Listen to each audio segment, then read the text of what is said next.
Yes people, good morning, good afternoon, good evening to all of you. कैसे सब लोग? Hope so आप सब लोग बहुत बढ़िया रहेंगे। मैं बता दूं, मैं भी बहुत अच्छा हूं। तो जैसा कि आपको पता है, आपका एग्जाम है सितंबर 2025 में, और सितंबर के लिए कुछ छोटे छोटे न्यू केस लॉज है और उसके साथ साथ में कुछ छोटे से अमेंडमेंट्स है that is applicable for your examination. तो मैंने सोचा मैं आपके लिए एक बढ़िया सा वीडियो बना के डाल देता हूं, तो जिससे कि आपके ये अमेंडमेंट है वो आपके लिए बहुत ज्यादा ईजी हो जाएंगे, या फिर जो नए केस लॉज है वो आपके लिए बहुत ही ज्यादा ईजी हो जाएंगे समझने के लिए, बिकॉज एग्जाम में इनका वेटेज हो सकता है। तो चलिए अपन चालू करते हैं। सर कौन कौन से नए केस लॉ है? जैसे आपने देखा होगा कि हमारी आईसीएआई ने, उन्होंने क्या किया है, नया स्टैट्यूटरी एंड जुडिशियल अपडेट है वो आपके लिए लाया है। तो जुडिशियल अपडेट का मतलब होता है केस लॉज। तो केस लॉज की अगर अपन बात करेंगे तो सबसे पहले ये बैंक ऑफ राजस्थान का केस लॉ है, ये ऑलरेडी हम डिस्कस कर चुके हैं। मे के लिए जो अमेंडमेंट वीडियो अपलोड किया था, आपको एक काम करूंगा, उसका मैं आपको लिंक इसी वीडियो के डिस्क्रिप्शन में डाल दूंगा, तो जिससे क्या होगा ना कि आप डायरेक्टली उस वीडियो पे जा सकते हैं। तो जहां पे बैंक ऑफ राजस्थान का केस लॉ है वो हम ऑलरेडी डिस्कस कर चुके हैं। उसके बाद ये जो जॉनसन एंड ये वाला केस लॉ है ये भी हम डिस्कस कर चुके हैं। उसके साथ साथ में आपका ये अडाटाइन टेक्नोलॉजी प्राइवेट लिमिटेड है, ये केस लॉ भी हम ऑलरेडी उस लेक्चर में डिस्कस कर चुके हैं। तो उसका लिंक इस वीडियो के डिस्क्रिप्शन में आपके पास रहेगा, तो वहां से आप क्लिक करके और ये केस लॉ का एक्सप्लेनेशन देख सकते हैं। अभी जो दो नए केस लॉज है, वो दो नए केस लॉज मैं आपको यहां पे समझाने वाला हूं। सबसे पहला जो है that is the Jupiter Capital Private Limited 2025 Supreme court का जजमेंट। अब एक बात समझना, इस केस लॉ में हुआ क्या था। तो इस केस लॉ के अगर मैं फैक्ट की बात करूं तो ये एक कंपनी है, इस कंपनी ने क्या किया, किसी दूसरी कंपनी में इन्वेस्ट कर रखा है, और दूसरी कंपनी में जो इन्वेस्ट कर रखा है ना, वो दूसरी कंपनी जो है वो उसमें इन्वेस्ट कर रखा है, और वो दूसरी कंपनी जो है वो बड़ा ही लॉस कर रही थी। तो लॉस कर रही थी, तो लॉस को उन्होंने क्या किया कि लॉस को खत्म करने के लिए, यू नो दैट बहुत बार ऐसा होता है कि शेयर कैपिटल को रिड्यूस कर देते हैं। आपने इंटरमीडिएट में पढ़ा होगा दैट इज इंटरनल रिकंस्ट्रक्शन, और इंटरनल रिकंस्ट्रक्शन में वो उन्होंने क्या किया, अपने जो शेयर कैपिटल है उस शेयर कैपिटल को रिड्यूस कर दिया। मींस पहली जो आपकी जो इन्वेस्ट वाली जो कंपनी थी, जो इन्वेस्ट कर रही थी, वो कंपनी के पास में जितने शेयर थे वो शेयर कम हो गए, क्योंकि शेयर कैपिटल का रिडक्शन हो गया। अब कहां पे क्वेश्चन ये आता है, और इसमें इनको कुछ पेमेंट भी मिला, उस कंपनी ने जब रिडक्शन किया उस टाइम पे कुछ पेमेंट भी किया। तो क्वेश्चन ये आता है कि शेयर का रिडक्शन हुआ, क्या ये ट्रांसफर माना जाएगा या नहीं माना जाएगा, इसमें कैपिटल गेन लगेगा या नहीं लगेगा, दैट इज द क्वेश्चन। यहां पे होता क्या है, तो देखिए यहां पे फैक्ट दे रखे हैं, the company held the 15 crore 33 lakh 40,900 share representing 99.88% of the total share of the Indian company. तो एक इंडियन कंपनी है, उस कंपनी में ये कंपनी का इन्वेस्टमेंट है इतने शेयर का। That company incurred the losses, जो कंपनी जिसमें इन्वेस्टमेंट था वो कंपनी ने लॉसेस किया, and as a result of which the net worth of the company got eroded. On the petition filed by the company, the High Court ordered a reduction in the share capital of the company from so and so shares to the 10,000 shares. Means यहाँ पे 15 करोड़ 35 लाख जो shares थे, वहां से उन्होंने उसको reduce करके और बोला आप अपनी शेयर कैपिटल को 10,000 शेयर पे ला लीजिए, but face value remain same. 10 rupees पहले भी फेस वैल्यू था, अभी भी फेस वैल्यू 10 रुपीज ही रहेगा। अब हुआ क्या, consequently the shareholding of the assessee was reduced proportionately from the 15 crore 33 lakh 40,900 share to the 9988 share। Means उनके पास जो अपनी जो इन्वेस्टमेंट वाली कंपनी है, इन कंपनी के पास में पहले जो 15 करोड़ शेयर थे उसकी जगह उनको सिर्फ 9988 शेयर है, उतना मिला। However, the face value of the share remained the same at the rupees 10 even after the reduction of share capital. The High Court also directed the company to pay the 3 crore and 17 lakh 83,474 to the assessee as a consideration। यहां पे assessee को consideration भी मिला है। अब यहां पे question ये आता है कि is it treated as the transfer and capital gain is apply or not, क्या ये ट्रांसफर माना जाएगा, कैपिटल गेन लगेगा या नहीं लगेगा। तो यहां पे एक बात बताओ, सुप्रीम कोर्ट का जो ऑब्जर्वेशन है, सुप्रीम कोर्ट ये बोलती है किसी ट्रांसफर का मतलब ओनली सेल से नहीं है। ट्रांसफर मीन सेल, उसके बाद एक्सचेंज, रेलिंक्विशमेंट, एक्सटिंग्विशमेंट, ये सब आता था।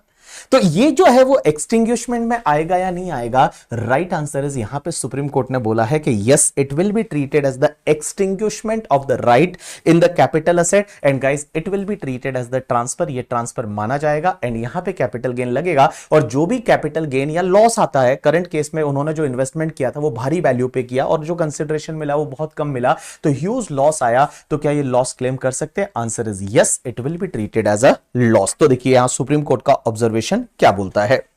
सुप्रीम कोर्ट का ऑब्जर्वेशन बोलता है यहां पे कि the Supreme Court observe that the expression extinguishment of any right therein is a wide import. इसका मीनिंग जो है वो बहुत ही लार्जर मीनिंग है एक्सटिंग्विशमेंट का। It cover every possible transaction which result in the either destruction or annihilation or extinction or termination or cessation or the cancellation by satisfaction or otherwise for all or any of the bundle of right either qualitative or quantitative which the assessee has a capital asset। तो इसका मतलब यहां पे ये wide import है, इसका जो meaning है वो वाइड लिया जाएगा एक्सटिंग्विशमेंट का मतलब। तो एक्सटिंग्विशमेंट मींस इसका एक वाइड मीनिंग लिया जाएगा and it will be treated as transfer, ये ट्रांसफर माना जाएगा एंड भाई साहब जो भी लॉस आता है वो लॉस लिया जा सकता है। Accordingly the Supreme court held that reduction in the share capital result in the transfer under the provision of Income Tax Act 1961 as there is an extinguishment of the right that is quasi shares. The capital loss arising on the proportionate reduction in the share capital of company is admissible even if the overall shareholding of the taxpayer in the company remain unchanged the post reduction। means earlier also like that assessee के पास में 99% share holding था, अभी भी 99% shareholding है, but reduction in the share capital हुआ और उसमें कुछ कंसिडरेशन मिला, it will be treated as a transfer because it is treated as the extinguishment of the right in the capital asset. Done. So this is the one case law of the Jupiter Capital Private Limited. एक और case law है that is the Travel Designer India Private Limited 2025 Supreme court का judgement. बड़ा simple सा case law है। एक बात बताइए, आपको अगर याद रहेगा मैंने आपको बताया था सेक्शन 143(2) क्या होता है? स्क्रूटनी का नोटिस होता है। और आपको पता है स्क्रूटनी का नोटिस कब तक आपको सर्व करवाया जा सकता है? Scrutiny notice has to be serve within 3 month from the end of the financial year in which return was file. तो जिस ईयर में आपने रिटर्न फाइल किया उस ईयर के एंड से 3 मंथ के अंदर अंदर आपको स्क्रूटनी का नोटिस सर्व करवाना पड़ता है। अब एक बात समझना, उसी को ध्यान में रखते हुए इस केस लॉ को समझिए क्या हुआ। Assessee filed the return under section 139(1) on the 29th of November 2023. So 29th November 2023 को रिटर्न फाइल किया। तो अगर मैं फाइनेंशियल ईयर की बात करूं तो एक बात बताइए, तुम्हारा फाइनेंशियल ईयर कौन सा है? 23-24 और 23-24 का एंड हो जाएगा 31 मार्च 2024। एंड गाइस एक बात बताओ, अगर स्क्रूटनी का नोटिस सर्व करवाना है तो कब तक सर्व करवाना पड़ेगा? दैट इज 30 जून 2024 तक 143(2) का स्क्रूटनी का नोटिस आना चाहिए। अब हुआ क्या इस केस में? ROI was found to be defective. आपने रिटर्न फाइल कर दिया, मींस यहां पे आपने रिटर्न फाइल किया था ऑन द 29 ऑफ नवंबर 2023, इस डेट को रिटर्न फाइल किया था, लेकिन वो रिटर्न है वो डिफेक्टिव हो गया। डिफेक्टिव रिटर्न क्या होता है? If you remember the section 139(9) मैंने आपको बताया था अपना रिटर्न है वो अगर प्रिस्क्राइब फॉर्म में नहीं फाइल किया, एनेक्चर सही से फिल नहीं किया, टैक्स भरा उसका प्रूफ नहीं लगाया, ऐसा कुछ हुआ तो आपका रिटर्न डिफेक्टिव माना जा सकता है। लेकिन जब भी आपका रिटर्न डिफेक्टिव माना जाएगा आपको डिपार्टमेंट एक नोटिस भेजेगा और बोलेगा इस डिफेक्ट को रेक्टिफाई करो। अगर आप रेक्टिफाई कर देते हो, normally they used to give the time of 15 days, उसके बाद और भी एक्सटेंशन मिल सकता है। अगर आप रेक्टिफाई कर देते हो तो अच्छी बात है, नहीं करते हो तो आपका return will be treated as the invalid return. Invalid return का मतलब होता है आपने रिटर्न ही फाइल नहीं किया। अब हुआ क्या इसमें? एक बड़ा इंटरेस्टिंग केस हुआ क्या देखिए। अब हुआ क्या? ROI was found defective and accordingly the assessee received the intimation under section 139(9) का आता है on the 10th जुलाई 2024 को। अब एक बात समझना, यहां पे उन्होंने क्या किया पता है तुमको? यहां पे 10th जुलाई 2024 को, इतना लेट, मतलब स्क्रूटनी का नोटिस भेजने का टाइम भी चला गया, और उसके बाद यहां पे क्या हुआ? 10 जुलाई 2024 को इन्होंने क्या बोला? देखो, उनको इंटीमेशन मिला 10 जुलाई 2024 को to correct the defect within the period of 15 days from the receipt of that notice. The defect were rectified on the 19 July 2024 only. उन्होंने जो डिफेक्ट है उसको रेक्टिफाई कर दिया। Subsequently, AO noticed the issue the notice under section 143(2) that scrutiny का notice on 11th of June 2025। 11 जून 2025 को भैया इसके अगले साल जाके 11 जून 2025 को उसने जो है वो स्क्रूटनी का नोटिस भेजा। अब क्वेश्चन ही आता है कि क्या ये स्क्रूटनी का नोटिस वैलिड है या नहीं। तो इसका मतलब देखो यहां पे एसेंस क्या है पता है? कि आपने ओरिजिनल रिटर्न फाइल किया और वो ओरिजिनल रिटर्न फाइल किया उस ईयर के एंड से 3 मंथ के अंदर अंदर नोटिस सर्व होना चाहिए। अब यहां पे डिपार्टमेंट ये बोलता है कि हमने बोला था कुछ डिफेक्ट था, आपने डिफेक्ट को सही किया, रेक्टिफाई किया, तो डिफेक्ट को रेक्टिफाई किया, उसका जो रिटर्न रेक्टिफाई किया उस ईयर के एंड से 3 मंथ, क्या वैसा मिलेगा या नहीं मिलेगा?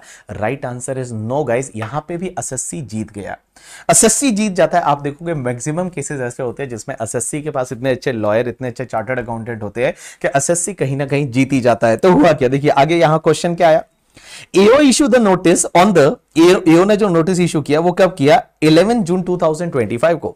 The assessee contended that the notice under section 143(2) can be issue with in the 3 month from the end of the financial year in which return was furnished, thus the notice was the time barred by the limitation under the provision of the income tax act since the, अब आगे देखो supreme court क्या बोलती है यहां पे जो supreme court ने बोला, सुप्रीम कोर्ट बोलती है कि since the return was defective, आपका जो रिटर्न था, वेट अ मिनट, मेरा ये शायद अटक गया,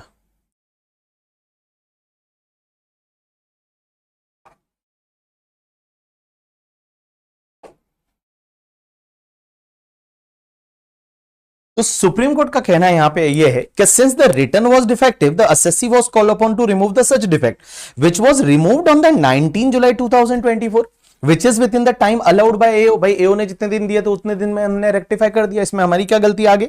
therefore upon such defect being removed the return would relate back to the date of the original return। जैसे ही आपने डिफेक्ट को रिमूव कर दिया, अब ये माना जाएगा कि आपने जो रिटर्न है वो ओरिजिनल फाइल किया था, उस डेट को फाइल किया था। भाई सीधी सी बात है, जो ओरिजिनल आपने रिटर्न फाइल किया था वो उस दिन को फाइल किया था करके, ठीक है। आगे consequently the limitation of issue of notice under section 143(2) would be 30th जून 2024। ये 30th जून 2024 तक ही हो सकता है, जैसा कि अपन ने यहां पे लिखा हुआ है, that is 3 months from the end of the financial year in which return under section 139 was filed। in the present case the notice under section 143(2) has been issued on the 11 June 2025 which is much beyond the period of limitation, therefore such notice is barred by the limitation and cannot be sustained। वो notice है वो time barred notice है, और भैया time barred notice है तो आपका assessment 143(3) का नहीं हो सकता। यू गॉट माय पॉइंट और नॉट? यस। तो गाइज ये दो नए केस लॉ है जो आपको याद रखने हैं, एंड उसके साथ साथ में कुछ ऐसे सीबीडीटी के सर्कुलर नोटिफिकेशन है जो मैं आपको बता देता हूं। सबसे पहली चीज यह है कि एक आपका सीबीडीटी का सर्कुलर है, दैट इज सर्कुलर नंबर 15/2024। ये सर्कुलर क्या बोलता है, limit of the income tax authority to reduce और waive the interest under section 220 subsection 2। अब गाइस आपको पता है ये 220 सबसेक्शन 2 क्या होता है, उसके पहले मैं आपको सेक्शन 220 बताता हूं। 220 क्या होता है कि जैसे आपको असेसिन डिफॉल्ट माना जा सकता है अगर आपको कोई भी डिमांड नोटिस आया वो 30 डेज में आप पे नहीं करते हैं। मींस जब भी डिमांड नोटिस आता है you have to make the payment within the 30 days, otherwise 31st day से एक तो क्या होता है आपको पता है 1% पर मंथ और पार्ट ऑफ द मंथ की रेट से इंटरेस्ट लग जाता है, और आपको जो है वो पेनल्टी भी लग सकती है। अब क्वेश्चन यहां पे ये आता है कि सर ये 220 का जो इंटरेस्ट है अगर कोई जेन्युइन रीजन है और 30 डेज में आप पेमेंट नहीं किए तो क्या 220 का इंटरेस्ट है ये वेव हो सकता है या नहीं, ये रिड्यूस हो सकता है या नहीं? Answer is yes. इसको वेव करना या रिड्यूस करने का पावर है वो इनकम टैक्स अथॉरिटी को दे रखा है।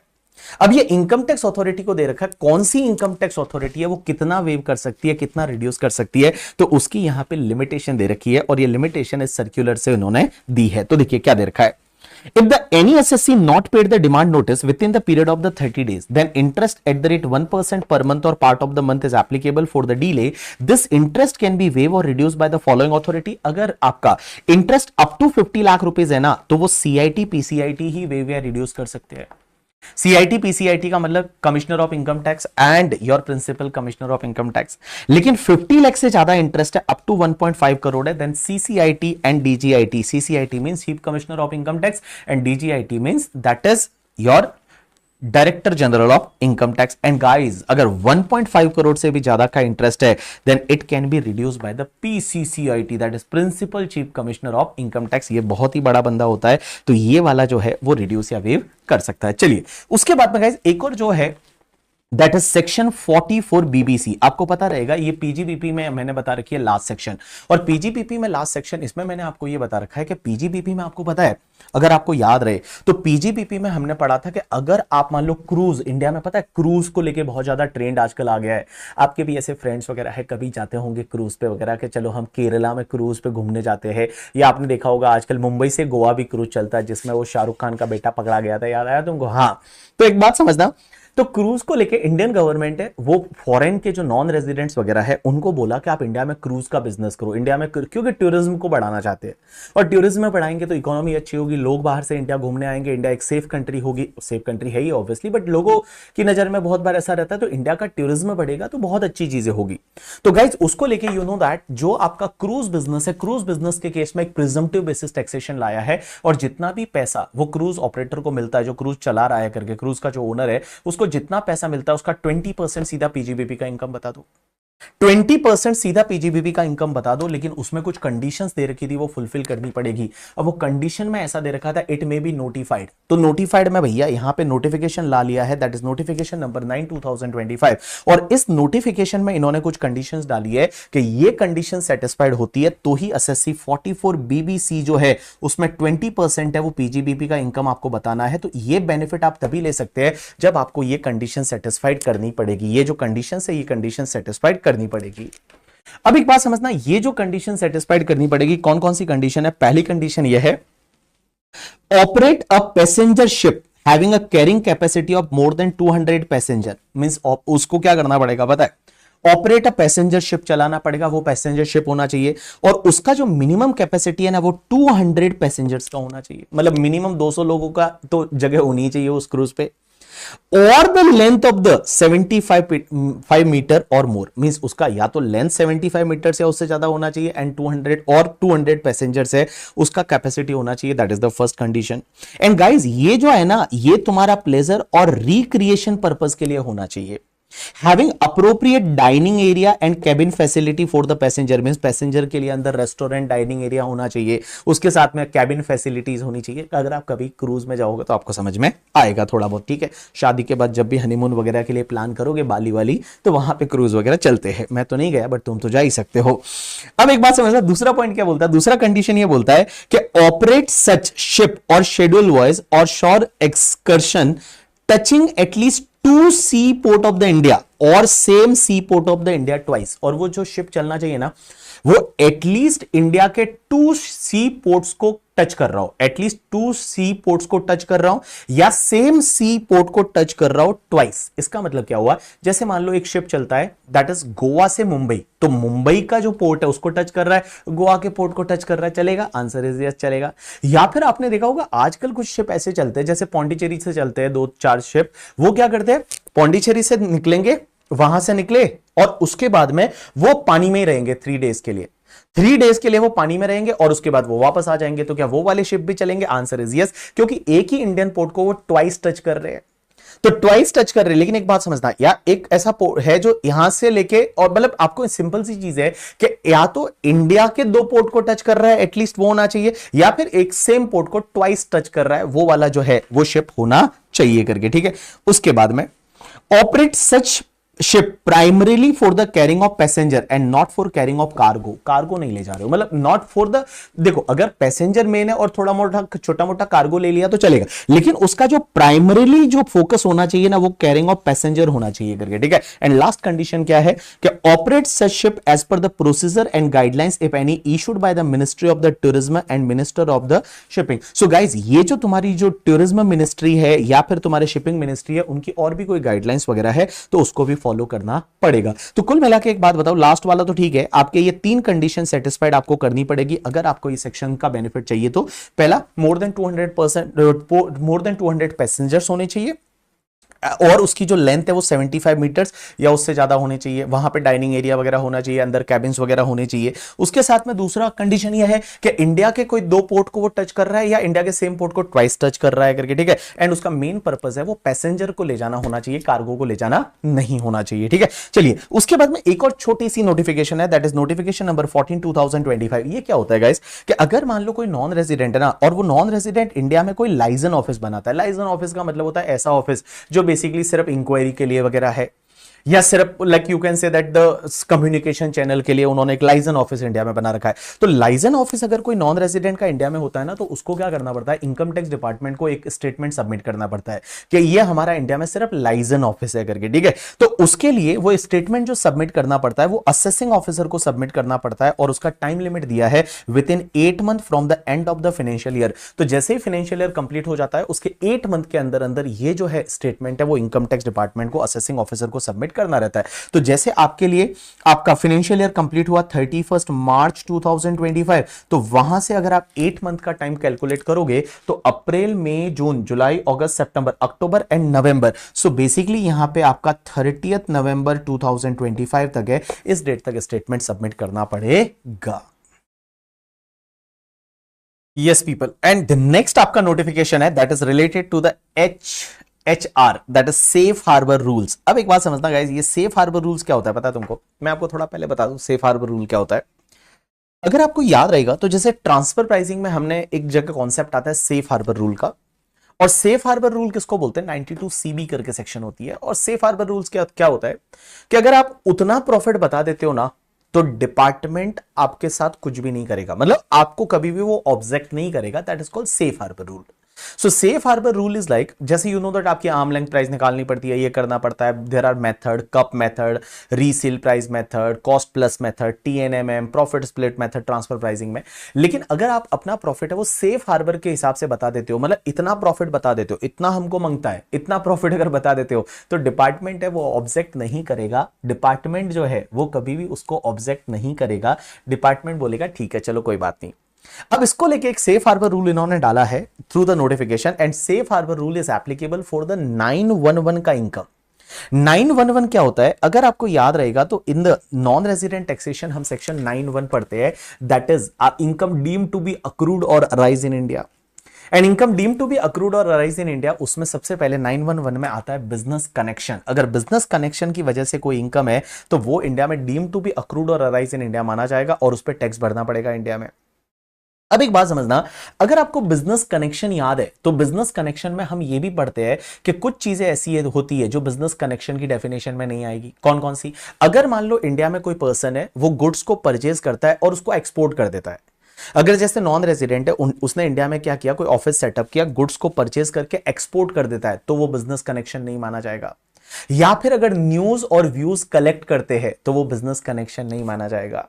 या फिर एक और पॉइंट था, इंडिया में मूवी का शूटिंग होता है, और मैंने आपको पता रहेगा, मैंने एग्जांपल दिया था slum dog millionaires and all. तो वहां पे अगर आप इंडिया में मूवी का जो शूटिंग वगैरह करते हो तो that is not treated as business connection. और एक और पॉइंट ये था कि अगर फॉरेन कंपनी है जो माइनिंग के बिजनेस में है और इंडिया के किसी नोटिफाइड जोन में अगर अनकट या अनपॉलिश्ड डायमंड का डिस्प्ले एक्टिविटी करती है, देन बिजनेस कनेक्शन नहीं है। से मैंने बोला था सिर्फ डिस्प्ले एक्टिविटी करती है तो बिजनेस कनेक्शन नहीं है। अगर उसने इंडिया में डायमंड को सेल कर दिया तो बिजनेस कनेक्शन माना जाएगा। Answer is yes. और अपन बात कर रहे उसी पॉइंट की कि अगर कोई फॉरेन की कंपनी है वो इंडिया में क्या करती है, नोटिफाइड जोन में अगर डायमंड का सिर्फ डिस्प्ले एक्टिविटी करती है तो बिजनेस कनेक्शन नहीं है, बट अगर सेल किया तो बिजनेस कनेक्शन है, और सेल किया तो इनकम इंडिया में टैक्सेबल हो जाएगी। अब उसी के लिए उन्होंने यहां पे सेफ हार्बर रूल लाया है कि जब इंडिया के नोटिफाइड जोन में फॉरेन कंपनी है वो डायमंड का सेल कर रही है तो भैया उसकी इनकम कितनी बतानी पड़ेगी। तो यहां पे इन्होंने बोला है कि 4% ऑफ द ग्रॉस रिसिट, मतलब जितना उनको सेल से पैसा मिलता है 4% शुड बी द पीजीबीपी का इनकम। पीजीबीपी का इनकम अगर 4% बता देते हैं तो ये सेफ हार्बर माना जाएगा। 4% या उससे ज्यादा बताओ, उससे कम नहीं बताना है करके। यू गॉट माई पॉइंट और नॉट? यस। तो देखिए क्या दे रखा है। सबसे पहले this eligible assessee is basically here, eligible assessee is a foreign company engaged in the diamond mining, ये डायमंड माइनिंग के बिजनेस में है, and which has exercise the option of the safe harbour rule in accordance with the rule number 10 TIA करके एक rule है safe harbour rule का, वो उन्होंने एक्सरसाइज कर रहे हैं। तो एलिजिबल एसएससी कौन है देखना। अब बिजनेस ऑफ एलिजिबल एसएससी का बिजनेस कौन सा है, तो एलिजिबल एसएससी का business is selling of the raw diamond, not display, selling of the raw diamond. Here they are selling the raw diamond in any notified special zone as referred in explanation number 1 of section 911 के clause number ई में जो बोल रखा है वो वाले zone में। अब एक बात समझना, सेफ हार्बर का प्रॉफिट परसेंटेज कितना बताना है।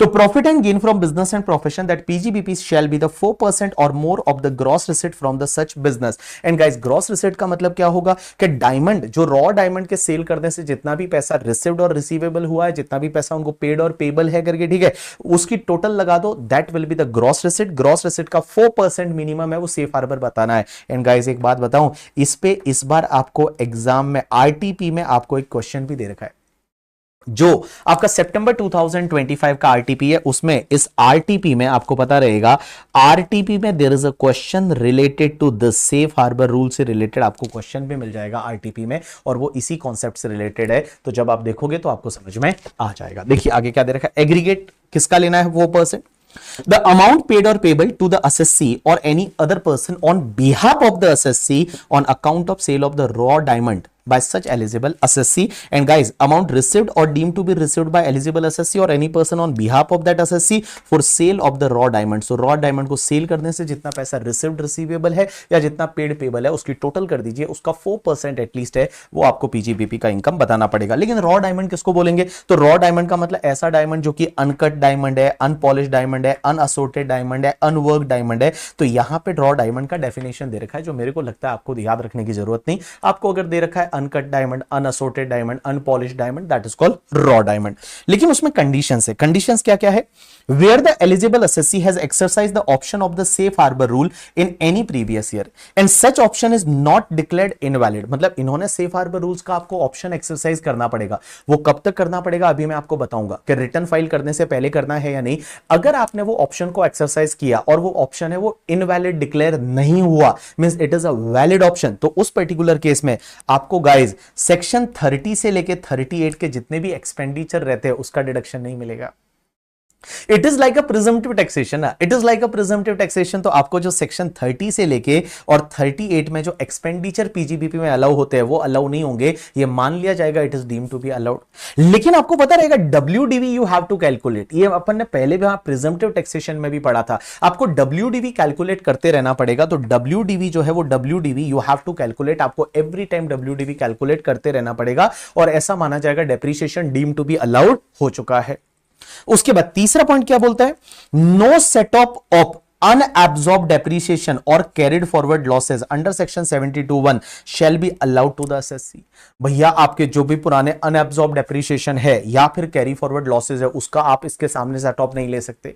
as well as the no set off of the losses from other business or other head shall be allowed to such assessee for income chargeable under the head PGBP in respect of such business। तो एक बात बताऊं, ये जो भी safe harbour rules के हिसाब से आपका इनकम आएगा ना, उस इनकम के सामने आपके पुराने कोई अनअब्सॉर्ब्ड डेप्रिसिएशन सेट ऑफ नहीं होंगे, पुराने कोई लॉसेस है वो सेट ऑफ नहीं होंगे, लेकिन करंट ईयर के अदर बिजनेस के लॉसेस भी सेट ऑफ नहीं होंगे, करंट ईयर के किसी अदर हेड के लॉसेस है वो भी सेट ऑफ नहीं होंगे। मींस ये जो है, ये जो आपका 4% या उससे ज्यादा आप बताओगे अंडर सेफ हार्बर रूल्स, ये सीधा तुम्हारे ग्रॉस टोटल इनकम का पार्ट बनेगा। इसके सामने ना तो आपके कोई लॉसेस सेट ऑफ होने वाले हैं, ना अनअब्सॉर्ब्ड डेप्रिसिएशन सेट ऑफ होने वाला है, ना इसके सामने कोई खर्चे अलाउ होने वाले हैं। तो directly it will B part of your gross total income करके, ठीक है।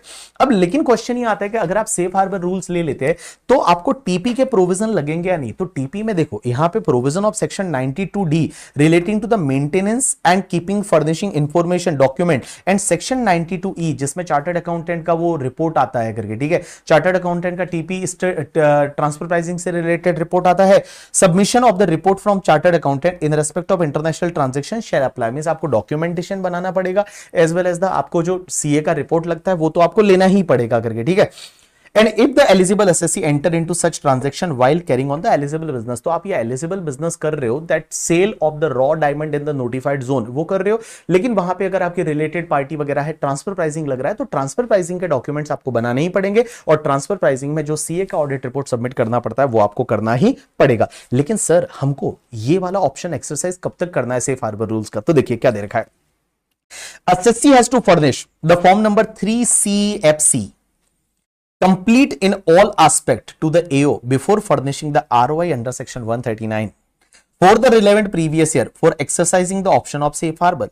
If the assessee does not exercise the option of safe harbor, the invoice from the income of eligible business shall be determined in accordance with the other provision of the act. तो आपको अपना 139 का जब भी आप return file करोगे, return file करने से पहले पहले आपको ये ऑप्शन एक्सरसाइज करना पड़ेगा कि हम सेफ हार्बर के हिसाब से जाना चाहते हैं और हम 4% या उससे ज्यादा अपना पीजीबीपी का इनकम बता रहे हैं. Circumstances when option can be declared invalid. आपका ऑप्शन इनवैलिड डिक्लेयर हो सकता है कब? AO may declare the option as invalid by order in writing where the assessee has either availed the safe harbor by furnishing incorrect fact. assessee ने यहां पे अगर incorrect fact दिए थे, मतलब यहां पे भैया मिस रिप्रेजेंटेशन ऑफ फैक्ट हो रहा है, और concealed fact relating to the business, और उसके बिजनेस से रिलेटेड उसने फैक्ट कुछ कंसील किए हैं. AO has to afford a reasonable opportunity of being heard to assessee before declaring the option for safe harbor invalid. तो भैया सेफ हार्बर जो है वो इनवैलिड डिक्लेयर करने से पहले एक बार असेसी को अपॉर्चुनिटी देनी पड़ेगी. अब एक और चीज समझना, अगर आप सेफ हार्बर लेते हो तो क्या आप मैप में जा सकते हो या नहीं? मैप का मतलब होता है म्यूचुअल अग्रीमेंट प्रोसीजर. अब ये म्यूचुअल अग्रीमेंट प्रोसीजर क्या होता है आपको पता रहेगा. जब क्या होता है इंडिया और फॉरेन कंट्री के बीच में डीटीडब्ल्यूए और डीटीडब्ल्यूए में कोई डिस्प्यूट हो जाता है, डीटीडब्ल्यूए का बेनिफिट आपको नहीं मिलता है, तो उस पर्टिकुलर केस में आप इनकम टैक्स अथॉरिटी को बोलते हो कि अरे यार वो कंट्री तो मुझे बेनिफिट नहीं दे रही है. तो उस कंट्री की कॉम्पिटेंट अथॉरिटी इंडिया की कॉम्पिटेंट अथॉरिटी आपस में बैठ के और उसको रिजॉल्व कर देती है. That is called your map, mutual agreement procedure. तो म्यूचुअल अग्रीमेंट प्रोसीजर आपको मैप का बेनिफिट नहीं मिलेगा अगर आप सेफ हार्बर रूल्स यहां पे ले लेते हैं. तो देखिए, assessee is not entitled to invoke MAP in relation to the eligible business if assessee has exercised the option of safe harbor rules in respect of such business and such option is not declared invalid करके. ठीक है, चलिए उसके बाद में guys एक और point यहां पे आया, not much important for the examination purpose but तो भी ध्यान रखना. एक नोटिफिकेशन नंबर 10/2025 है जो ये बोलता है कि finance company located in the IFSC, अगर आईएफएससी में कोई फाइनेंस कंपनी है been excluded from the applicability of provision of section 94B. 94B क्या होता है? थीन कैपिटलाइजेशन. थीन कैपिटलाइजेशन क्या होता है कि आप अपने एसोसिएट एंटरप्राइज से अगर कोई भी लोन लेते हैं, बोरोइंग करते हैं या उसकी गारंटी पे कोई लोन लेते हैं, तो उसमें इंटरेस्ट का एक लिमिटेशन होता है 30% ऑफ द इबिडा. तो जो इबिडा होता है earning before interest tax depreciation and amortisation, EBITDA का 30%, उससे ज्यादा आपका जो है वो, उससे ज्यादा आपका जो है वो इंटरेस्ट नहीं हो सकता. तो गाइज ये वाली जो सेक्शन है ना वो फाइनेंस कंपनी पे नहीं लगेगी. अगर फाइनेंस कंपनी है उस पे नहीं लगेगी. अब फाइनेंस कंपनी का मतलब क्या होता है तो इन्होंने यहां पे दे रखा है. तो देखिए क्या लिखा हुआ है इन्होंने बोला है finance company means the financial institution separately incorporated to deal in one और more of the permissible activity. वो परमिजिबल, और वो जो फाइनेंस कंपनी है ना वो आईएफएससी में लोकेटेड होनी चाहिए, इंटरनेशनल फाइनेंशियल सर्विस सेंटर में लोकेटेड होनी चाहिए और आईएफएससी में लोकेटेड होनी चाहिए. तो उस पर्टिकुलर फाइनेंस कंपनी के ऊपर जो है ये सेक्शन नहीं लगेगी. और फाइनेंस कंपनी क्या करनी चाहिए? It does not accept the public deposit from the resident and non resident as defined in this regulation. वो किसी भी पब्लिक से डिपॉजिट नहीं लेती है. And it is not registered with the authority as a banking unit. वो banking unit नहीं है करके. ठीक है, ये दो कंडीशन होनी चाहिए. लेकिन वो कर क्या रही है फिर वहां पे? तो finance company located in IFSC shall only carry out one और more of the following activities. ये एक्टिविटी वो करनी चाहिए. कौन कौन सी वो एक्टिविटी करनी चाहिए? देखो, either lending in the form of the loan, commitment, guarantee, credit enhancement, securitisation, financial lease, ये लेंडिंग का काम कर रही है. या फिर factoring and that is forfaiting of the receivables, ये काम कर रही है. मींस वो फैक्टरिंग वैक्टरिंग का कुछ काम कर रही है, ये काम कर रही है. या function of the global and regional corporate treasury centre such as the borrowing, lending, hedging of the currency और कमोडिटी रिस्क. तो यहां पे ये बिजनेसेस दे रखे हैं, बेसिकली वो ये काम कर रही है करके. ठीक है, and the interest being paid by such finance company being the borrower in respect of any debt issued by the non-resident shall be in the foreign currency. जो इंटरेस्ट पे कर रही है वो फॉरेन करेंसी में होना चाहिए. जो भी इंटरेस्ट पे कर रही है, मतलब यहां पे interest being paid by such foreign such finance company being the borrower in respect of debt issued by non-resident shall be in the foreign currency. तो भैया जो डेट जो इशू किया था वो फॉरेन करेंसी में उसने वहां से लोन लिया था और उसका वो इंटरेस्ट पे कर रही है. तो इन सिंपल वर्ड में आपको बताऊं, यहां पे आप ऐसा याद रखिए कि आईएफएससी में लोकेटेड कोई फाइनेंस कंपनी है तो वो फाइनेंस कंपनी ने इवन अपने एसोसिएट एंटरप्राइज को इंटरेस्ट दिया, उस पर 30% का लिमिट नहीं लगेगा. तो आपको चाहिए तो in Hindi you can write that कि एक फाइनेंस कंपनी है जो आईएफएससी में लोकेटेड है और उन्होंने अपने एसोसिएट एंटरप्राइज से लोन लिया, उस पर वो 30% का लिमिट लिमिट नहीं लगेगा। चलिए उसके बाद में गाइस नेक्स्ट पॉइंट पे चलते हैं, that is common note for the business trust, investment fund and securitisation trust. You know that guys, जो भी आपका बिजनेस ट्रस्ट होता है, इन्वेस्टमेंट फंड होता है, सिक्योरिटाइजेशन ट्रस्ट होता है, उसका जो इनकम है, कुछ इनकम है वो इनके हाथ में टैक्सेबल होता है, कुछ इनकम यूनिट होल्डर के, इन्वेस्टर के हाथ में टैक्सेबल होता है। जैसे बिजनेस ट्रस्ट की बात करेंगे तो बिजनेस ट्रस्ट के केस में जो एसपीवी से इंटरेस्ट मिलता है, एसपीवी से डिविडेंड मिलता है, एंड जो बिजनेस ट्रस्ट की ओन प्रॉपर्टी है उस पे जो इनकम आती है, that is taxable in hands of the unit holder.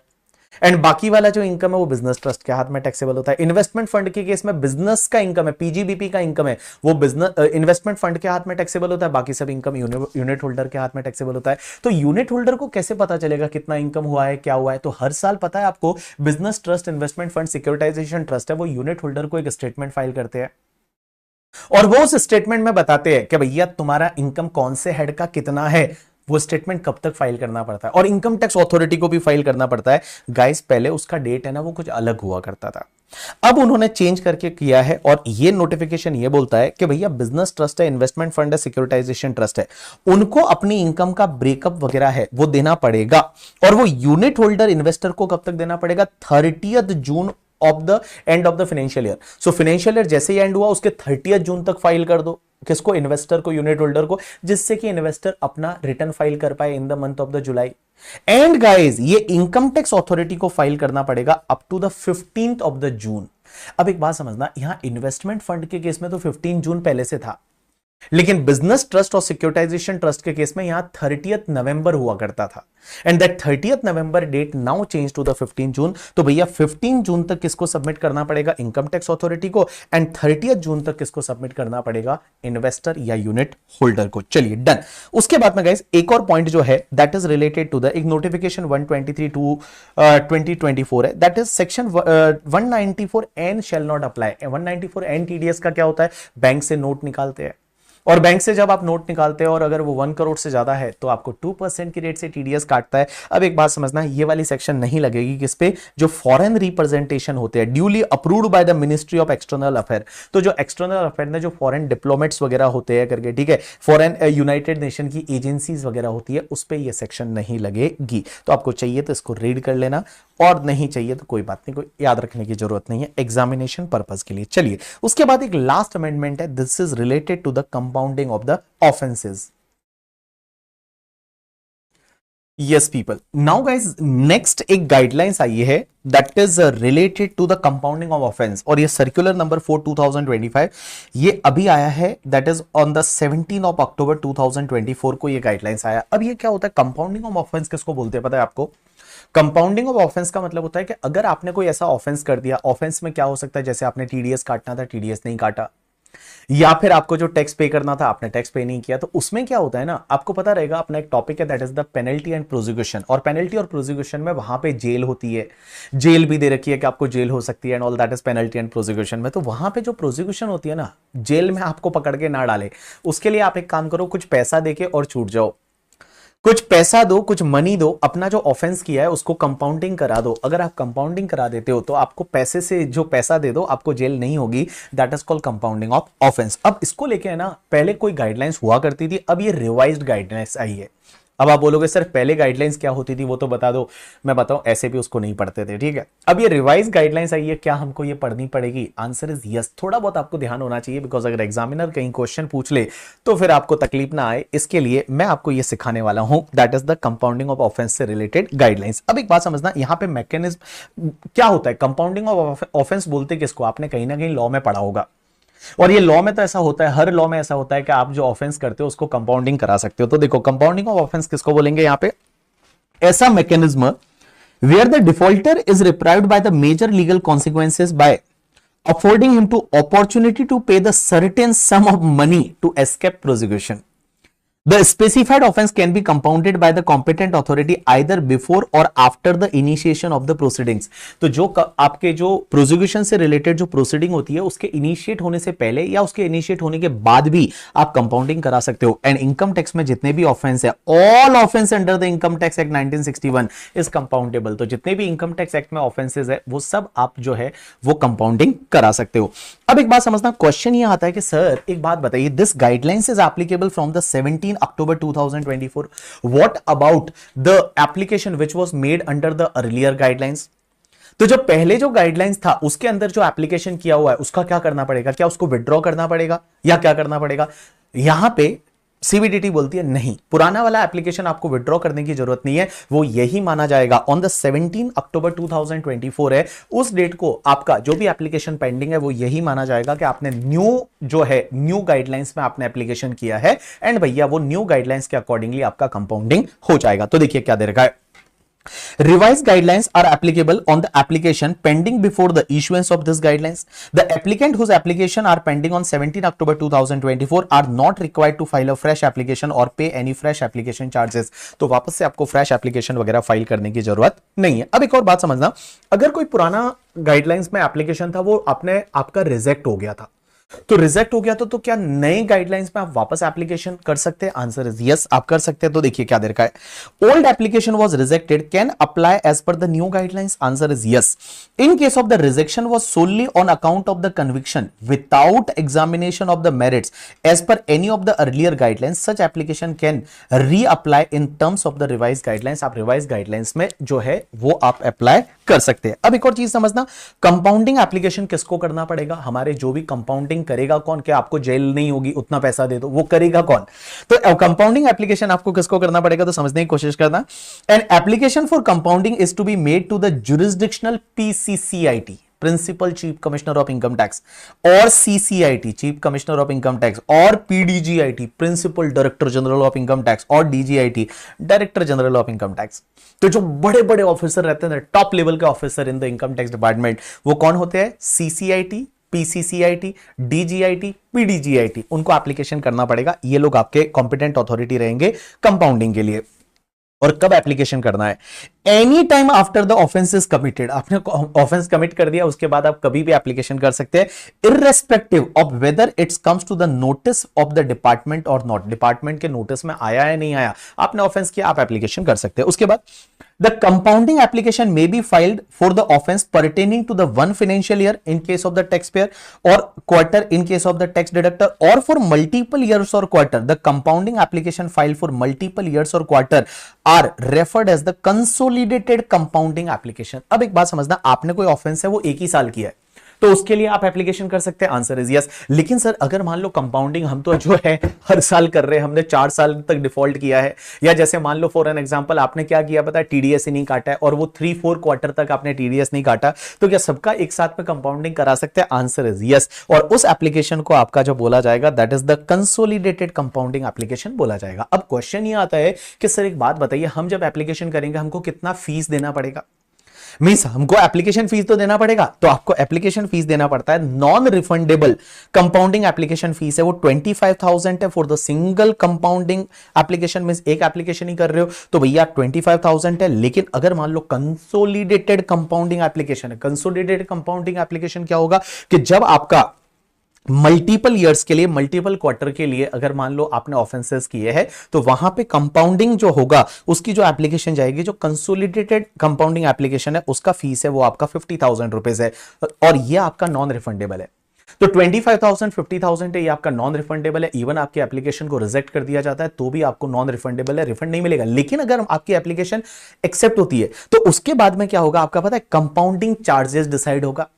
Means ये जो अथॉरिटी रहती है ना, ये अथॉरिटी क्या करती है, आपके कंपाउंडिंग चार्जेस डिसाइड करेगी और कंपाउंडिंग चार्जेस डिसाइड करेगी ना, उसके अंदर से आपको ये रिड्यूस करने का मौका मिलेगा 25,000 और 50,000 रुपीज। तो देखिए क्या दे रखा है, The fees is not refundable fees but adjustable against applicable total compounding charges decided by the competent authority। तो ये जो competent authority है ये जो भी तुम्हारे compounding charges decide करेगी उसके अगेंस्ट में आप इसका सेट ऑफ ले सकते हैं, वो उसको रिड्यूस करा सकते हैं। उसके बाद में क्वेश्चन ये आता है कि गाइस आप है ना, देखो कंपाउंडिंग ऑफ ऑफेंस के लिए जब आप जा रहे हो ना तो आपको जो भी तुम्हारा टैक्स रहेगा, जो भी तुम्हारा टैक्स रहेगा, इंटरेस्ट रहेगा, वो सब पे करके जाना पड़ेगा। ऐसा वो बिना पे कि टैक्स तो पे ही नहीं कर रहे हो, इंटरेस्ट तो पे ही नहीं कर रहे हो और भाई साहब आप बोलते हो हमको जेल मत भेजो करके, ठीक है हमको जो है वो जेल मत भेजो प्लीज, माफ कर दो, कुछ पैसा दे देते। ऐसा नहीं बाबू, आपको वो पे करके जाना पड़ेगा। तो देखिए क्या दे रखा है, all outstanding taxes that is interest including interest under section 220 वाला, दैट इज आप 30 डेज में डिमांड पे नहीं करते हो तो उसके बाद जो इंटरेस्ट आता है वो भी इंटरेस्ट पे करके जाना पड़ेगा। तो all outstanding taxes, interest, penalty और any other sum due relating to the offences for which application is made. तो जो एप्लीकेशन आप मेड कर रहे हो उस एप्लीकेशन से रिलेटेड जितने भी आपके जो डिफॉल्ट वगैरह है उससे में जितने भी आपके ड्यूज है वो ड्यूज आपको पे करके जाना है। However, if on the verification bye the department any related demand is found payable, अगर मान लो डिपार्टमेंट वेरीफाई करेगा कि भैया आपकी कोई डिमांड पेंडिंग तो नहीं है, अगर उनको पता चला पेंडिंग है तो they will intimate you the same on being intimated to the applicant, आपको इंटीमेट किया जाएगा, has to be paid within 30 days of the intimation और such period maximum 3 month allowed by the department. Application shall be consider valid only consequent to the payment of all the demand, आपको जितनी भी demand है वो पे करनी पड़ेगी, उसके बाद ही आपकी एप्लीकेशन वैलिड मानी जाएगी करके। ठीक है, चलिए उसके बाद में एक और बात समझना, withdrawal of the appeal. Sir एक बात बताओ, हमने कोई ऑफेंस किया था और उससे रिलेटेड हम ऑलरेडी अपील में जा चुके हैं, हाई कोर्ट में जा चुके हैं या सीआईटी अपील के पास या आईटेट में है, एंड सर एक बात बताओ हम यहां कंपाउंडिंग कराते कि हमको सजा नहीं मिलनी चाहिए, तो क्या वो एप्लीकेशन को हमको जो अपील है उसको विड्रॉ करना पड़ेगा? Answer is yes. आपको विड्रॉ करना मैंडेटरी नहीं है बट उसका प्रोसेस चालू कर देना चाहिए। Means you have to undertake to withdraw appeal. Means undertake to withdraw appeal का मतलब होता है कि आपको वो विड्रॉ करने की प्रोसेस है वो इनिशिएट करनी पड़ेगी आपको ये एप्लीकेशन करने से पहले। तो देखिए क्या दे रखा है, द पर्सन और applicant has to undertake to withdraw appeal file by him if any related to the offence would to be compounded. So undertake to withdraw का मतलब क्या होता है कि आपको भैया वो शुरुआत करनी पड़ेगी विड्रॉ करने की। चलिए उसके बाद में revival of the defective application, अगर मान लो आपका एप्लीकेशन है वो एप्लीकेशन मान लो आपका डिफेक्टिव हो गया, तो आपने एप्लीकेशन सही से नहीं किया तो आपको इंटीमेट करेंगे, तो भैया वो डिफेक्ट को आपको रेक्टिफाई करना पड़ेगा और डिफेक्ट को रेक्टिफाई करोगे तो आपकी एप्लीकेशन है वो रिवाइव हो जाएगी। तो देखिए क्या दे रखा है, application can be revived without additional payment of the compounding application fees provided the defect are cured within the period of 1 month from the date of the intimation of the defect। तो जैसे ही आपको department ने means यहां जो competent authority है उन्होंने बताया कि आपके एप्लीकेशन में ये डिफेक्ट है आप उसको सुधार दो, तो उस पर्टिकुलर केस में भैया अगर वो 30 days 1 month from the date of the intimation of the defect आपको डिफेक्ट बताया उससे 1 मंथ के अंदर अंदर आप उसको रेक्टिफाई कर देते हो तो आपकी एप्लीकेशन है वो रिवाइव हो जाएगी। अब एक और बात समझना, ऐसे हमको ऑफेंस कंपाउंड कौन करेगा? तो मैं बताऊं ऑफेंस का जो आपका कंपाउंडिंग है वो ये कॉम्पिटेंट अथॉरिटी करेगी जो टॉप मोस्ट अथॉरिटी रहती है, सीसीआईटी, पीसीसीआईटी, डीजीआईटी, पीडीजीआईटी करेगी। लेकिन इसमें एक चीज समझना भाई साहब, कुछ ऑफेंसेस ऐसे हैं जिसमें अप्रूवल लगेगी सीबीडीटी के चेयरमैन की। तो यहां पे एक बात बताऊं, जो लास्ट वाला पॉइंट है ना उसमें थोड़ा मिस्टेक हो गया है, अगर आपके पास रहे ये वाला नोट तो उसमें ध्यान रखना, उसमें आपको ये लिखना है offences compoundable with the approval of the chairman of the CBDT. Mean chairman of the CBDT, CBDT के चेयरमैन की अप्रूवल लेने के बाद ही ये ऑफेंसेस है वो कंपाउंड हो सकते हैं। कौन कौन से offences? Application has been convicted with the imprisonment of the 2 years और more of any offence under income tax act 1961। तो भाई साहब अंडर इनकम टैक्स एक्ट 1961 में अगर 2 साल या उससे ज्यादा की आपको जेल की सजा होने वाली है, मींस 2 years या मोर की अगर जेल की सजा होने वाली है, उसका अगर कंपाउंडिंग कराना है तो यहां पे ये जो कॉम्पिटेंट अथॉरिटी है ना वो चेयरमैन ऑफ द सीबीडीटी का अप्रूवल लेगी। लेकिन उससे छोटा वाला कोई भी अप्रूवल जो कोई है, जैसे मान लो आपको 6 मंथ की जेल है तो वहां पे ये डायरेक्टली कंपाउंडिंग कर सकते हैं, डायरेक्टली जो है वो आपको उसमें माफी दे सकते हैं पैसे लेके करिए, ठीक है। लेकिन अगर मान लो 2 years या उससे ज्यादा का जेल है तो उसमें सीबीडीटी के चेयरमैन की अप्रूवल लगेगी। उसके बाद में for an offence under any other law which is relatable, any other law which is relatable to the offense under income tax act 1961। मतलब मान लो यहां पे कोई ऐसा ऑफेंस है जो किसी और लॉ में किया है लेकिन वो related to the income tax law है, या फिर for an offence under the black money act, black money act में कोई ऑफेंस हुआ है, या बेनामी प्रॉपर्टी ट्रांजैक्शन एक्ट में अप्लाई फॉर कंपाउंडिंग या कंपाउंडिंग करा सकते हैं। लेकिन उसमें जो कॉम्पिटेंट अथॉरिटी है उसको अप्रूवल किसका लेना पड़ेगा? With the approval of the chairman of the CBDT. अब यहां पे एक और चीज समझना गाइस, कंपाउंडिंग का प्रोसीजर क्या होगा, मतलब कंपाउंडिंग कराने के लिए क्या करना पड़ेगा। तो सबसे पहले वो क्या होगा, तो सबसे पहले देखिए आप एप्लीकेशन करोगे कंपाउंडिंग के लिए। On receiving the application, application जैसे ही कॉम्पिटेंट अथॉरिटी को मिलेगी, सीसीआईटी, पीसीसीआईटी, डीजीआईटी, पीडीआईजी, सबसे पहले वो रिपोर्ट मांगेंगे किससे पता है? असेसिंग ऑफिसर से। वो रिपोर्ट मांगेंगे असेसिंग ऑफिसर से या एडीडीडी से। एडी का मतलब होता है असिस्टेंट डायरेक्टर, डीडी का मतलब होता है डेप्यूटी डायरेक्टर। तो assistant director, deputy director, assessing officer उनसे क्या करेंगे, रिपोर्ट मांगेंगे कि भैया रिपोर्ट लाके दो, इन्होंने सब टैक्स भरा है या नहीं, इन्होंने जो भी अगर मान लो पेनल्टी लगाई थी वो पे की है या नहीं, तो उनसे रिपोर्ट मांगेंगे। अब रिपोर्ट के बाद में क्या होगा, एप्लीकेशन ऑर्डर जो है वो बनाएंगे। इफ नॉट एक्सेप्टेबल, उनको लगता है कि नहीं आपका कंपाउंडिंग होना ही नहीं चाहिए, तो रिजेक्शन का ऑर्डर बनाएंगे। And rejection order with the reason के साथ बताएंगे कि क्यों रिजेक्ट कर रहे हैं। रिजेक्शन ऑर्डर बनाएंगे to be passed preferably within 2 months from the end of the month in the receipt of application। तो जिस मंथ में एप्लीकेशन कॉम्पिटेंट अथॉरिटी को रिसीव्ड हुआ था उस मंथ के एंड से 2 मंथ के अंदर अंदर जो है 2 मंथ के अंदर अंदर वो आपका ऑर्डर पास कर देंगे रिजेक्शन का। लेकिन अगर मान लो एप्लीकेशन ऑर्डर है वो एक्सेप्टेबल होता है, तो उस पर्टिकुलर केस में एक्सेप्टेबल होगा तो फिर वो क्या करेगी, कॉम्पिटेंट अथॉरिटी पता है ऑर्डर बनाएगी एक, और वो ऑर्डर में आपको कंपाउंडिंग चार्जेस बताएगी कि आपको इतना पे करना है। कंपाउंडिंग चार्जेस आपको बता देगी इतना पे कर दो, और जैसे इतना पे कर दोगे फिर वो फाइनल ऑर्डर बनाएंगे। तो अभी तो आपको इंटीमेट करेंगे ना कि भैया आपको इतना पे करना है, तो इतना आप पे कर दो, उसके बाद में वो क्या बनाएंगे, फाइनल ऑर्डर बनाएंगे। देखिए तो क्या लिखा हुआ है, if found acceptable intimation of the approval, वो approval plus compounding charges and liability to be send within 2 month from the end of the month of the receipt. तो जब एप्लीकेशन रिसीव्ड हुई थी उस मंथ के and से 2 महीने के अंदर अंदर आपको जो है वो एक्सेप्टेबल का ऑर्डर देंगे, और उसमें क्या क्या देंगे, इंटीमेशन ऑफ द अप्रूवल कि आपकी एप्लीकेशन अप्रूव्ड हो गई है, उसके साथ साथ में कंपाउंडिंग चार्जेस बताएंगे कितना आपको पे करना है, तो चार्जेस एंड लाइबिलिटीज आपको बताएंगे, और 2 month from the end of the month of the receipt. उसके बाद में क्या होगा, charges must be paid with in 1 month from the end of the month of the intimation. जैसे ही आपको बताया गया उस मंथ के एंड से 1 मंथ के अंदर अंदर आपको ये कंपाउंडिंग चार्जेस है वो पे करने पड़ेंगे। लेकिन आपको पेमेंट में एक्सटेंशन भी मिल सकता है। अब 6 मंथ का एक्सटेंशन है वो कॉम्पिटेंट अथॉरिटी खुद ही दे सकती है। एक्सेप्शनल केसेस में आपके पास पे करने को पैसा नहीं है तो 6 महीने तक का जो है वो एक्सटेंशन खुद ही competent authority CCIT, PCCIT, like DGIT, PDGIT दे सकते हैं। लेकिन गाइस अगर 6 to 12 मंथ का एक्सटेंशन चाहिए तो यहां पे प्रिंसिपल सीसीआईटी रिटर्न अप्रूवल लगेगी। प्रिंसिपल सीसीआईटीज रिटर्न अप्रूवल लगेगी अगर यहां पे 6 से 12 महीने का एक्सटेंशन है। तो अगर 12 to 24 मंथ का एक्सटेंशन है तो उस पर्टिकुलर केस में सीबीडीटी चेयरमैन की अप्रूवल लगेगी। एंड गाइस 24 मंथ के बाद में एक्सटेंशन आपको नहीं मिल सकता। अब एक और चीज समझना, if charges are not paid within the time, जो भी आपके कंपाउंडिंग चार्जेस है वो अगर आपने पे नहीं किए, compounding charges are not paid within the time or extended time, the application stand rejected and prosecution is initiated। ये माना जाएगा आपकी एप्लीकेशन रिजेक्ट हो गई और आपके ऊपर जेल है वो हो जाएगी, जेल हो जाएगी। फाइनल कंपाउंडिंग चार्जेस जो है, फाइनल कंपाउंडिंग ऑर्डर बनेगा, must be issued with in 1 month from the end of the month in which payment of the charges. तो जैसे ही आप चार्जेस पे कर दोगे उस मंथ के एंड से 1 महीने के अंदर अंदर ऑर्डर बन जाएगा। एंड गाइस ये जितनी भी टाइम लिमिट है ना, ये एडमिनिस्ट्रेटिव टाइम लिमिट है, ये स्टैट्यूटरी लिमिटेशन नहीं है। तो जहां पे ये टाइम लिमिट दे रखी है 1 मंथ की वगैरह, तो गाइस ये एडमिनिस्ट्रेटिव टाइम लिमिट है। इसका मतलब है कि इसमें थोड़ा मोड़ा डिले भी हो गया तो चलेगा। It is a advisory time limit, it is not a binding time limit, ऐसा इस वाले सर्कुलर में बोला हुआ है। अब एक चीज समझना, जब भी आप कंपाउंडिंग कराने जाते हो तो आपको कंपाउंडिंग चार्जेस डिसाइड करेगी, वो प्रिस्क्राइब अथॉरिटी करेगी, बट कंपाउंडिंग चार्जेस कितना होगा, तो कंपाउंडिंग चार्जेस वो डिसाइड करेंगे। जो भी वो डिसाइड करना है वो taxes plus surcharge plus cess करके करेंगे। तो जो भी टैक्सेस आता है प्लस सरचार्ज प्लस सेस है वो करेंगे, that is the compounding charges, you can say that. अब एक बात समझना, उसमें इंटरेस्ट को इंक्लूड नहीं करेंगे। तो जो भी आपका तुम्हारा अगर कोई ऑफेंस किया था उससे रिलेटेड टैक्स कितना था, उस पे लाइक क्या बोलते हैं सेस कितना है, सरचार्ज कितना है, उसके बेसिस पे दे विल डिसाइड। तो ये आपको एग्जाम में अगर क्वेश्चन आता है तो दे रखा होगा कि कंपाउंडिंग चार्जेस इतना डिसाइड हुआ है करके, ठीक है।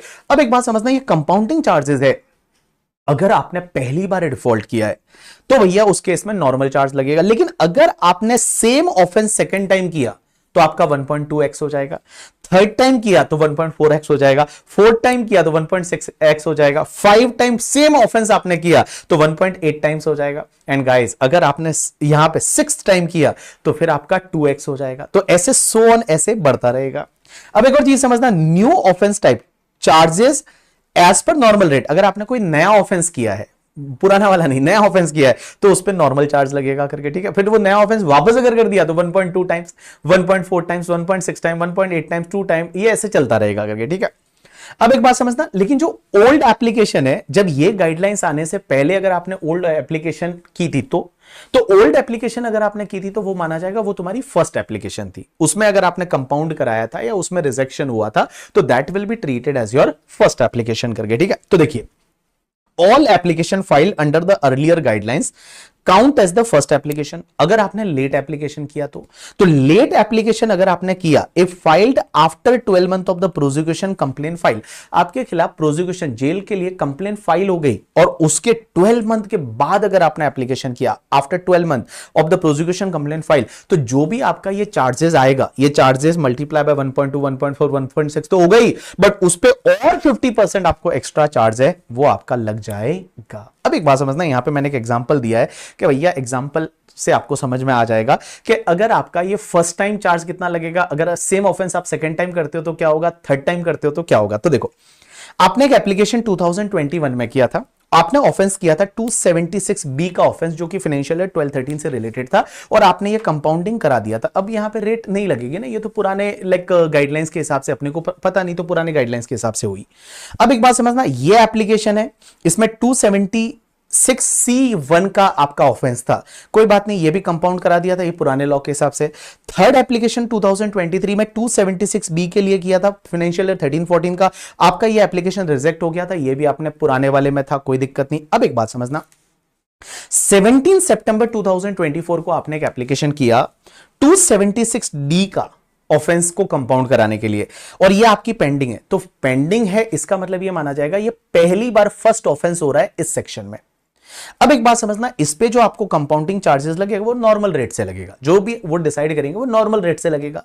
लेकिन गाइस अब एक बात समझना, 1 नवंबर 2024 को आपने फिर एप्लीकेशन किया, लेकिन वो 276B से रिलेटेड है। तो एक बात बताओ, 270 अब न्यू गाइडलाइंस आ गई है और ये न्यू गाइडलाइंस एप्लीकेबल हो रही है फ्रॉम द अक्टूबर, और यहां पे आपका जो डेट है दैट डेट इज 17 अक्टूबर 2024 से। तो 17 अक्टूबर 2024 मतलब यहां पे बेटा 1 नवंबर 2024 ये न्यू गाइडलाइंस पे एप्लीकेशन हो रही है और न्यू गाइडलाइंस में एप्लीकेशन हो रही है, इसका मतलब यह हुआ कि 276B से रिलेटेड ऑफेंस किया है। अब एक बात बताओ, 276B से रिलेटेड पहले आप ऑलरेडी एक बार कंपाउंडिंग ओल्ड गाइडलाइंस में करा चुके हो, यहां पे करा चुके हो, एक एप्लीकेशन यहां पे रिजेक्ट हो गई थी। तो एक बात बताओ, ऐसा माना जाएगा ना पहले जो हो चुका है वो तुम्हारी फर्स्ट एप्लीकेशन थी, तो अब जो है ये आपका सेकंड टाइम ऑफेंस हुआ, तो सेकंड टाइम ऑफेंस हुआ तो इस पर्टिकुलर केस में आपको 1.2x का चार्जेस लगेगा, जो चार्जेस रहेगा मल्टीप्लाई बाय 1.2x हो जाएगा। अब एक बात समझो, वापस एक बार और आपने 276 सॉरी एक बार वापस आपने क्या किया, 276B के ऑफेंस से रिलेटेड एक और एप्लीकेशन फाइल किया उसके बाद, तो ये तुम्हारा थर्ड टाइम माना जाएगा और थर्ड टाइम माना जाएगा तो 1.4x है वो आपका चार्जेस लगेगा। उसके बाद आपने एप्लीकेशन 275A के ऑफेंस से रिलेटेड की, ये 275A का पहली बार आपने कोई डिफॉल्ट किया है और उस ऑफेंस को कंपाउंड कराना चाहते हैं, तो ये आपका फर्स्ट टाइम एप्लीकेशन माना जाएगा, तो नॉर्मल रेट से चार्ज लगेगा। तो जो भी कंपाउंडिंग चार्जेस डिसाइड होता है, टैक्स है, सरचार्ज है, सेस है, वो सब वो करेंगे। वो आपको एग्जाम में अगर क्वेश्चन आता है तो वो दे रखा होगा, अगर पहली बार डिफॉल्ट हुआ है करके, ठीक है, पहली बार अगर आपका है कंपाउंडिंग करा रहे हो तो जो नॉर्मल चार्जेस है वही लगेगा। सेकंड टाइम में 1.2x, थर्ड टाइम में 1.4x, उसके बाद 1.68, 1.8x, 2x, 2.2 ऐसा चलता रहेगा, ठीक है। और अगर आपका जो प्रोसीडिंग इनिशिएट हो गया है करके, ठीक है, और उसके अगर 1 ईयर के बाद में, मींस यहां पे क्या दे रखा था समझने की कोशिश करना, लास्ट पॉइंट, लेट एप्लीकेशन किया 12 मंथ, जो एक साल है, 12 month of the prosecution complaint file, उसके बाद में एप्लीकेशन किया है तो 50% आपको और एक्स्ट्रा पे करना पड़ेगा। अब एक और बात समझना, यहां पे कंपाउंडिंग ऑफ द को एक्यूज का मतलब क्या होता है, जैसे मान लो फॉर एन एग्जांपल, यहां पे बहुत बार ऐसा होता है कि डायरेक्टर और कंपनी दोनों को रेस्पॉन्सिबल है, या फिर पार्टनर और पार्टनरशिप फर्म दोनों रेस्पॉन्सिबल है, या करता है एचयूएफ दोनों रेस्पॉन्सिबल है, तो उसमें तो भैया अब क्या दोनों पे कंपाउंडिंग चार्जेस लगेगा? Answer is no. तो इस पर्टिकुलर केस में इन्होंने क्या बोला कि अगर मेन एक्यूज जो है उसके साथ साथ में को एक्यूज भी है, तो को एक्यूज के केस में इन्होंने बोला कंपाउंडिंग चार्जेस है ना, वो सिर्फ आपको सिंगल कंपाउंडिंग चार्जेस पे करना पड़ेगा, नो सेपरेट फीस और फॉर को accuse as well as the compounding charges है वो भी आपको एक पार्टी को ही पे करना है, दूसरी पार्टी को पे करने की जरूरत नहीं है करके, ठीक है। अब एक चीज समझना, इसके बाद एक और छोटे से नोटिफिकेशन है। ये नोटिफिकेशन क्या है मैं आपको सिंपल सी चीज बता दूं, देखो वन वर्ड में याद रख सकते हो, जो आईएफएससी में लोकेटेड यूनिट होती है ना, उनको 10 ईयर्स तक टैक्स नहीं लगता, तो उनको 10 ईयर्स तक टैक्स नहीं लग रहा है और उन्होंने अगर मान मान लो अपना एक डिक्लेरेशन दे दिया तो उनका टीडीएस नहीं काटेगा, टीसीएस नहीं आएगा। मींस उन पे उनका टीडीएस नहीं काटना है, टीसीएस नहीं, क्योंकि उनको टैक्स ही नहीं लगने वाला, तो टीडीएस टीसीएस करके क्या करोगे। तो उसको लेके ये नोटिफिकेशन है, अगर आपको चाहिए तो आप उसको रीड कर लेना, नहीं चाहिए तो कोई बात नहीं है करके, ठीक है।